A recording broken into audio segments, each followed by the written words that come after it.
Roselane, ahlan wa sahlan, bienvenue dans Majalis al-Ons, le lieu de rencontre des cœurs apprivoisés. Merci d'avoir répondu à notre invitation. Merci de m'avoir invité.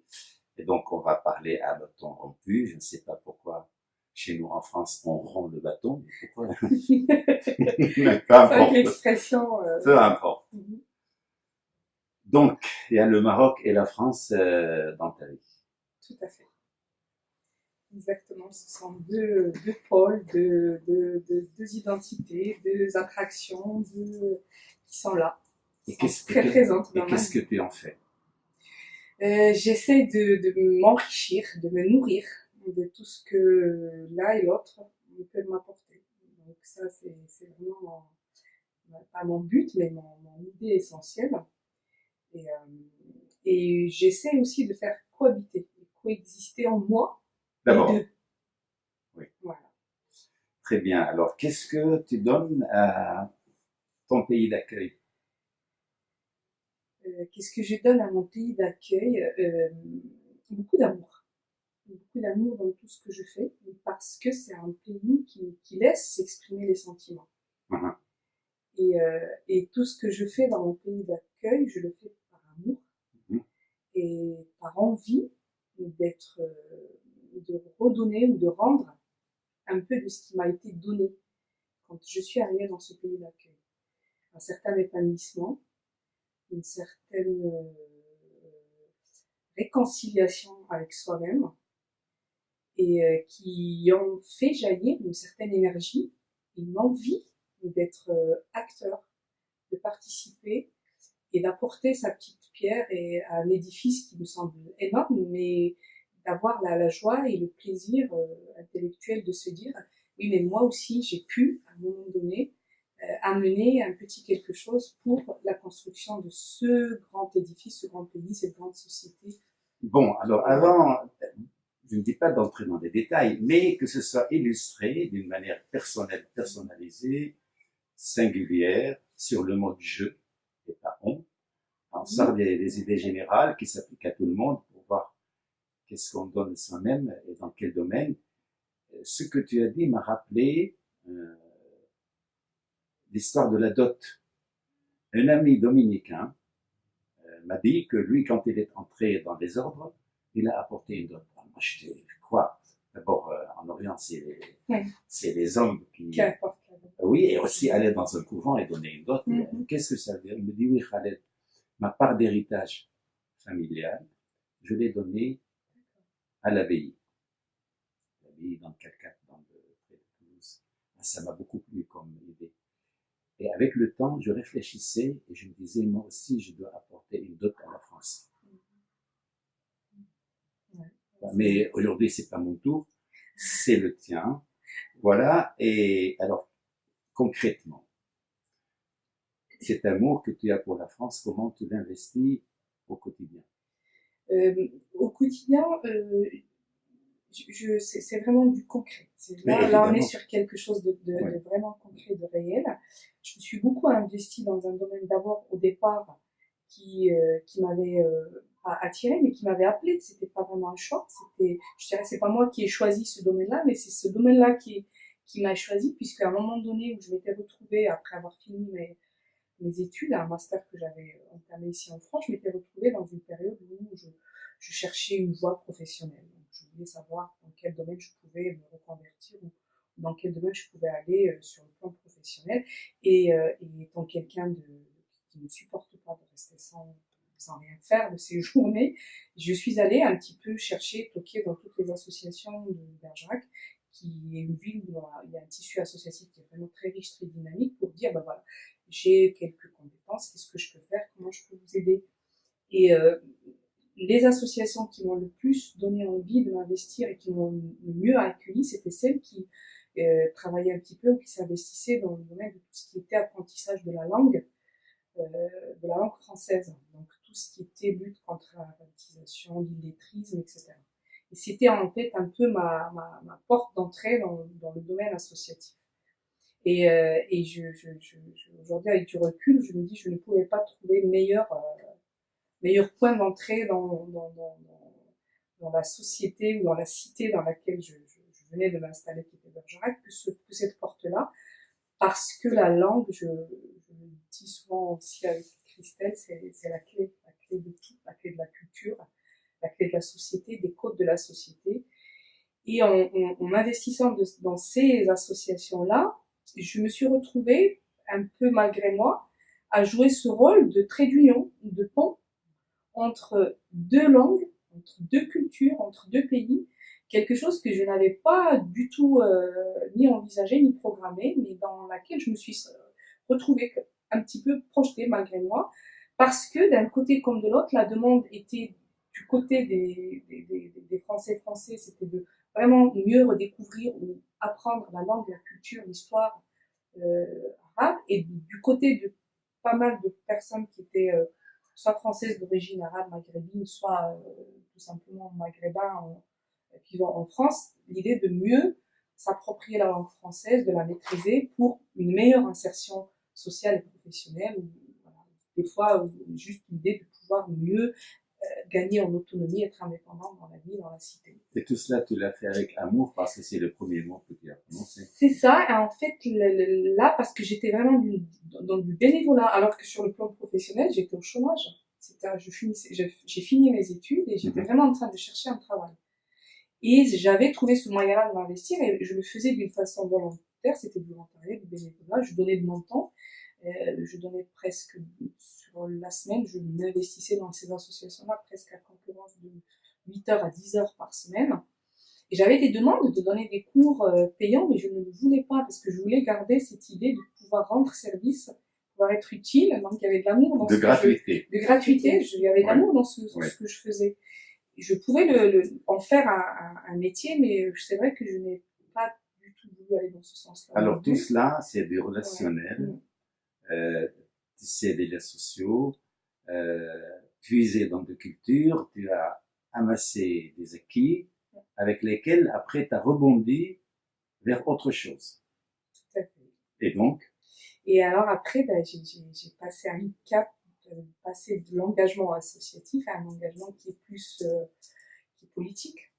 Politique. Et là, par contre, c'est vrai que je ne peux pas dire que c'était un fruit du hasard, non, c'était réfléchi, voulu, parce que étant dans mon pays, le Maroc, avant de venir m'installer en France, j'avais toujours eu cette idée-là de m'investir sur le plan politique. Et je ne sais pas pourquoi, j'avais fixé une date, un âge. Je me disais, à cet âge-là, je m'investirai en politique. Il s'est trouvé qu'arrivé à cet âge-là, je n'étais plus au Maroc, j'étais en France, et c'était encore meilleur parce que exercer ou pratiquer ou s'investir politiquement sur un pays comme la France, c'est le rêve parce que beaucoup de Français ne le voient pas comme ça malheureusement, parce que moi j'ai eu la vision de la France de l'extérieur qui m'a permis de mieux apprécier ce que la France offre à travers ses institutions politiques, à travers son système politique, à travers sa démocratie, etc., comme privilège de pouvoir vraiment s'investir en politique. Tu veux dire par là que bon nombre de Français tombés dans la marmite de cette culture démocratique ne voient pas, parce qu'ils sont à l'intérieur, ce que toi tu as vu venu de l'extérieur. En tout cas, je ne voudrais pas porter de non, jugement là-dessus, mais c'est vrai que c'est différent. Ma vision de la France quand je suis arrivée, c'était une vision de la France vue de l'extérieur. Oui.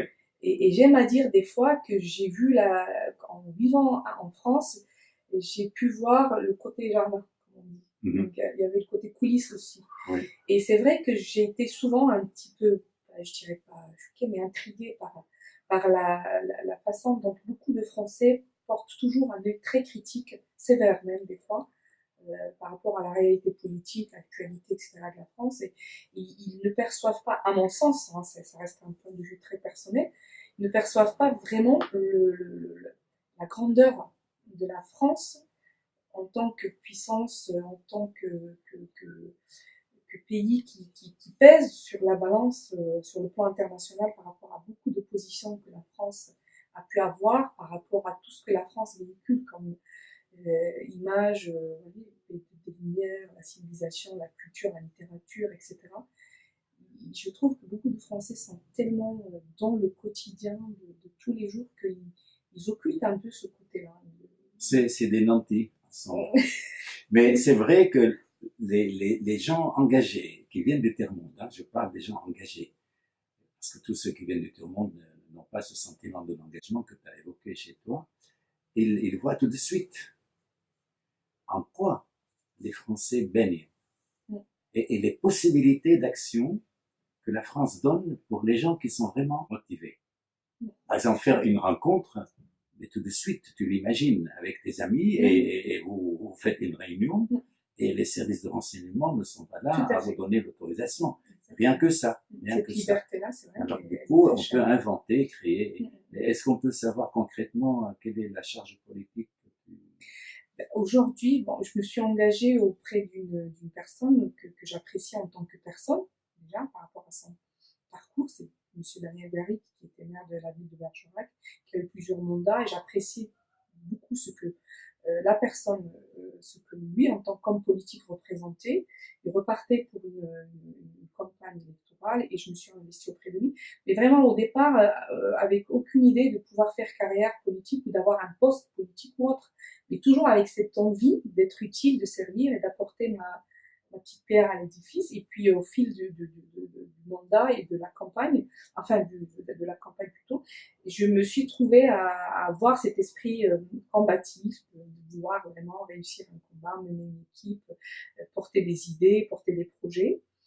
Et j'ai eu à jouer un rôle au sein de l'équipe de campagne de l'époque, qui plus tard, ben, quand on a réussi les élections et qu'on a pu arriver aux affaires, ben, il m'a fait confiance et il m'a donné une délégation d'adjointe sur un domaine qui m'était cher en plus, qui était celui de la formation, de l'insertion et de l'emploi, donc parce que c'était une vraie problématique qui était un peu propre à la ville de Bergerac, plus une délégation sur l'économie sociale et solidaire, qui est aussi une thématique dans laquelle je me retrouve beaucoup et qui me plaît beaucoup à travers cette idée d'actionnariat autre que l'actionnariat classique. Voilà. Et puis une autre délégation, une autre partie aussi, qui était celle de la coopération bilatérale décentralisée euro-méditerranéenne. Et là, je me retrouve parfaitement bien par rapport justement à ce parcours entre deux pays, deux rives de la Méditerranée. Donc voilà, donc je me suis retrouvée adjointe au maire à la ville de Bergerac, et puis un peu plus tard conseillère communautaire à la communauté d'agglomération de Bergerac, toujours sur la même délégation. Et ça te fait combien d'années tout cela? C'est un premier mandat, c'est un premier engagement politique, donc depuis 2014. J'ai cette fonction-là depuis 2014. Et tu as réussi beaucoup de choses. Je ne sais pas, j'ai toujours du mal à porter un jugement sur ce que j'ai réussi ou pas. Mais là, malheureusement, on n'a pas le temps de s'étaler sur là-dessus, mais parce qu'il faut qu'on aborde d'autres domaines. Si tu as réussi des choses, beaucoup de choses, et tu sais choisir les personnes avec lesquelles tu conduis ces projets et tu les fais aboutir. Alors maintenant, j'ai un sentiment sûr et certain que tu es féministe. J'ai raison ou pas? Je pense que oui. Et moi, ça me fait plaisir. En tant qu'homme, vraiment, des deux rives de la Méditerranée maintenant, je suis des deux rives de la Méditerranée, ça me fait un grand plaisir parce que, c'est-à-dire que je me sens gagnant. Quand j'approche des femmes comme toi, je me sens gagnant parce que tout ce qui sommeillait, tout ce qui était virtuel chez les femmes à travers l'histoire, bah, se met en marche. Excusez-moi. Se met en mouvement. En mouvement. Voilà. Je retire l'autre phrase. Et pour rester neutre. Et alors donc, et c'est beaucoup plus intéressant que d'approcher les femmes, la moitié de l'humanité, sur l'autre registre simplement, voilà, traditionnel. Et ça rend la vie doublement intéressante. Doublement. Supposer qu'avec des hommes, on trouve aussi des lieux d'échange, de partage, de coopération, d'inventivité, de créativité, mais les trouver aussi avec les femmes, ça double les... Et donc, qui est à l'origine de ton féminisme? quelle figure familiale? À l'origine de mon féminisme, voilà, c'est mon papa. Hein, je peux pas dire le contraire parce que à travers l'éducation qu'il m'a inculquée, à travers la vision que lui avait de la femme et le respect qu'il avait vis-à-vis de la femme et surtout le fait de vraiment être dans une dimension d'égal à égal avec la femme, notamment ma maman d'abord, la façon dont le foyer était géré dans une famille maghrébine, musulmane, mais vraiment avec une certaine, je dirais, une certaine égalité déjà, qui se concrétisait, qui se réalisait dans la façon dont le foyer était géré, puis à travers l'éducation qu'il m'a inculquée. Cette idée de vouloir tout le temps me pousser vers l'avant, me tirer vers le haut et essayer par tous les moyens de me convaincre que je suis d'abord un être humain, intellectuellement, et après je suis une femme. D'abord, je suis un être humain qui a un intellectuel, qui a un esprit, voilà. D'abord ça, et puis ensuite le reste vient après. Alors, si je comprends bien, un homme pareil a des rêves de transformer la société. Il passe à l'action, d'abord dans son propre foyer et autour de lui. Et donc, il mène un combat, une résistance contre un passif historique, je dirais. Alors, est-ce que tu peux nous dire, par exemple, dans quelle situation il a tenu bon contre l'opinion publique, le milieu familial, pour soutenir votre émancipation? Enfin, puisque tu as 2 sœurs maintenant. Oui, j'ai deux sœurs aînées, et c'est vrai que l'éducation qu'il nous a inculquée à toutes les 3 était la même. Et, enfin, je ne sais pas, peut-être mes sœurs verront les choses différemment, mais en tout cas, moi, de mon point de vue, à moi, de mon expérience personnelle, je l'ai vécu comme ça. Il a toujours été mon vrai soutien dans tout ce que j'ai fait, dans mes choix professionnels, mes choix de vie privée, le choix de mon... Tu m'as raconté, parce que ça commence dès l'enfance, oui. Qu'il était attentif à tout, que tu partageais une chambre avec ton petit frère, ça, et que tu t'es trouvé un jour, parce que ta maman faisait un dieu, évidemment, comme la plupart des mamans orientales, ou la culture traditionnelle, tous les pays du monde. Alors le garçon, c'est le roi. Donc et en plus, il était le dernier. Oui, oh là. Et alors vous étiez 3 filles. Tout à fait. Et donc toi, tu te chargeais de ranger la chambre, même de lui ranger ses affaires, et lui pas. C'est vrai. Et tu t'es révolté. Oui. Tu t'es révolté et ton père t'a soutenu. C'est ça. C'est vrai que c'était quelque chose de vraiment banal dans la vie quotidienne d'une famille où, à un moment donné, il fallait faire le grand ménage dans les chambres. Et effectivement, j'ai mes sœurs qui partageaient une chambre et moi, je partageais ma chambre avec mon petit frère. Et je ne sais pas dans quel sens ma maman voulait tout le temps que ce soit moi qui fasse le ménage, parce que c'était le petit frère ou c'est parce que c'était le garçon. Voilà, mais je pense que c'est aussi les deux, parce que c'était le garçon aussi. Et la tâche de faire le ménage dans ces chambres me revenait à moi, et à moi toute seule. Et je le vivais très mal, comme une vraie injustice. À l'époque, j'étais très jeune. C'était 13-14 ans, 15 ans, je crois. Et ça, ça suscitait, ça générait des conflits entre moi et ma maman à cause de cette idée-là, et d'avoir eu le soutien à un moment donné de mon papa dans l'idée que lui, qui était un homme et qui normalement devrait, comme tout papa ou la majorité des papas maghrébins, veiller à ce que le garçon ait une éducation d'homme, c'est-à-dire ne pas participer aux tâches ménagères et tout le reste. Il a eu cette position-là de dire, oui, elle a raison. Il n'y a pas de raison qu'elle fasse le ménage toute seule, il faut que lui aussi participe. Et ça, je pense que mes parents, ils ne doivent même pas s'en souvenir, ni mon petit frère non plus, mais moi, ça m'avait beaucoup marqué. Mais si tu projettes cette histoire dans le domaine politique, quand le pouvoir veut établir l'égalité, eh ben l'égalité s'établit. Parce que ton père représentait le pouvoir. Exactement, c'était la volonté de faire. Disons que ta mère votait comme le Sénat, des choses électionnaires. Ton papa, c'était progressiste. Mais je comprends par là même aussi que le germe de l'action politique, elle était chez ton papa. Aussi, mais d'une autre façon. Sauf que, oui, bon. Le contexte au Maroc à l'époque voulait que l'engagement politique ou même associatif n'était pas vraiment quelque chose de très bien vu ou de très, c'était plutôt dangereux. Oui, toi, tu as transformé l'essai, comme on dit dans le rugby, tout à fait. et t'as senti les choses, et dans un milieu libre, Tout à fait. eh bien, tu as fait fructifier les choses. Là, ça donne envie de connaître ton papa, vraiment. Et j'en suis, c'est quelqu'un dont je suis très très fière, et c'est vrai que sa présence dans ma vie est très importante et qui revient très souvent dans mon parcours, consciemment ou inconsciemment. Voilà. Après, rien, ça m'occulte le rôle qu'a joué ma maman, parce que lui, il avait ce rôle progressiste, mais elle avait ce rôle de gardien de temple. Donc, c'était plutôt la transmission de la culture, de la tradition. À l'époque, je le vivais mal parce que c'était très contraignant.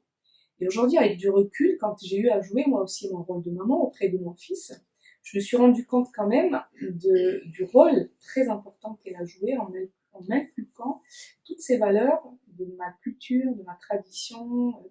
Et je me plais aujourd'hui, après avoir réussi à m'épanouir et à faire tout ce que j'ai fait en tant que femme libre et indépendante, je me plais de temps en temps à retomber dans ce rôle de maman, protectrice, lionne, qui veut à tout prix inculquer aussi ces valeurs qui sont en lien avec nos codes de politesse, par exemple, dans la société marocaine, que j'apprécie beaucoup, le respect des aînés,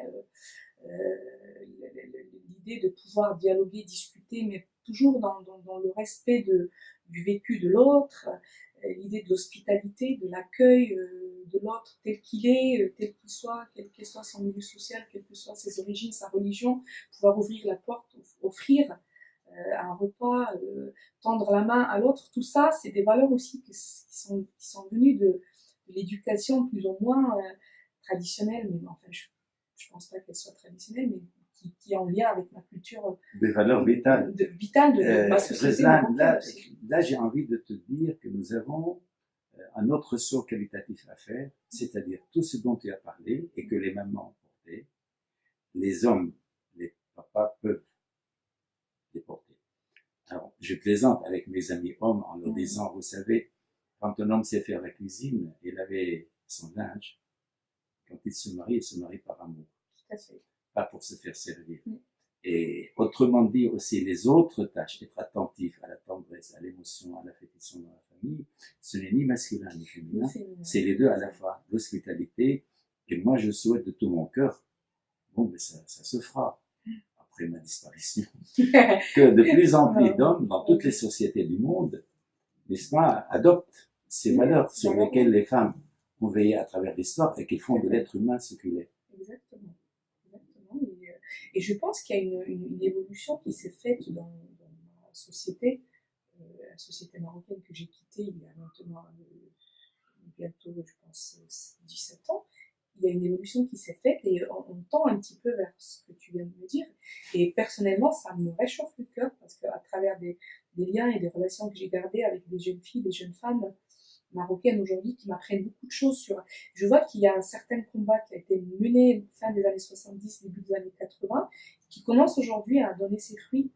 Et à travers exactement cette manière dont tu l'as exprimé, dans un foyer qui n'a pas de rôle prédéfini pour la maman ou pour le papa. Et on voit de plus en plus aujourd'hui de papas qui s'investissent dans des domaines qui étaient au départ des domaines de voilà, production pour des femmes. Et ça, franchement, personnellement, ça me fait chaud au cœur de voir qu'il y a une évolution de la société qui se fait dans ce sens-là. Un dernier point, mais pas le dernier, parce que j'espère qu'on t'accueillera de nouveau, parce qu'il y a plein d'autres choses qu'on verra ensemble, c'est, si j'ai bien compris, le fait d'avoir deux cultures, de parler peut-être 3 langues, parce que tu parles l'amazigh. J'avais commencé à l'apprendre, mais de temps j'ai laissé. En tout cas, 2 langues, et de vivre dans un pays libre, ça favorise l'émergence de beaucoup d'initiatives. Et si on veut parler d'intégration ou autre chose, des populations qui viennent en France pour l'avoir choisi comme pays définitivement, plus ils sont ancrés dans leur culture d'origine, plus leur intégration est facile. Tout à fait. Est-ce que je dis vrai ou... Tout à fait vrai, c'est tout à fait vrai. Je parlais juste de ça il y a quelques heures encore avec Christelle. C'est vrai que quand on n'a pas de conflit avec, ou de problèmes identitaires, ou de conflit avec sa culture. On parle de culture d'origine, mais sa première, je dirais peut-être sa première langue ou sa première culture, on est plus à même d'accueillir et de s'épanouir dans une autre culture et dans une autre langue. Parce qu'on n'a pas de problème à régler avec une langue ou une identité d'origine, parce qu'on n'a pas de compte à régler avec une appartenance à une culture d'origine, une langue d'origine. On est épanoui, on est en harmonie, on est bien dans cette culture ou cette langue qu'on appelle d'origine et que j'ai appris avec toi. Qui nous accompagne tout aujourd'hui, voilà, qui nous accompagne à mettre entre des guillemets, qu'on est plus à même d'accueillir et d'accepter et de s'épanouir dans une deuxième langue et dans une deuxième culture. Donc, et je pense que c'est un problème qui est vraiment à la base de beaucoup de conflits de société que j'ai appris à connaître et que j'ai découvert en arrivant en France et auquel je n'ai jamais été confrontée en étant au Maroc. Pourtant, au Maroc, j'ai toujours eu cette double culture. On n'a pas vécu en France, en vivant. J'ai parlé le français en même temps que l'arabe.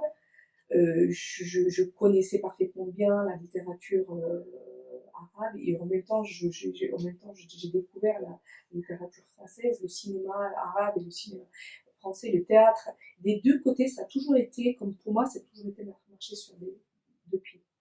Et c'est vrai qu'arrivée en France, j'ai perçu ce problème identitaire qu'ont certaines personnes de ne pas pouvoir se lâcher et se laisser aller vers la culture et la langue de ce pays d'accueil. Je ne comprenais pas pourquoi ce frein et en réalité, j'ai fini par comprendre que c'est parce qu'ils ont des comptes à régler d'abord avec leur langue et leur culture d'origine. Alors, Reslan, le temps nous manque, hélas. Mais moi, il y a 3 idées. Et on t'a invité pour le plaisir de t'inviter. Hein. Merci. Néanmoins, il y a 3 messages forts qui se dégagent de ce que tu nous as dit. Le premier, c'est que faire de la politique n'entraîne pas que l'on perd son âme. La preuve, toute la vitalité et l'énergie que tu dégages et la volonté, pas simplement l'optimisme. 2, rappeler à nos concitoyens franco-français de reconsidérer le rapport à cette culture héritée de leurs ancêtres et qu'il faut vraiment revivifier et apprécier. Et aussi un 3e message en direction des personnes qui ont choisi la France comme pays d'accueil et de leur dire engagez-vous. C'est pas un langage militaire, c'est engagez-vous dans l'invention du quotidien, dans la création de nouvelles choses qui enrichissent et les uns et les autres. Merci d'avoir dit oui. Je te serre la main au nom de l'équipe en guise de remerciement et j'espère à une prochaine rencontre. Très bien. Et bon retour à Bergerac. Merci pour l'invitation. Merci.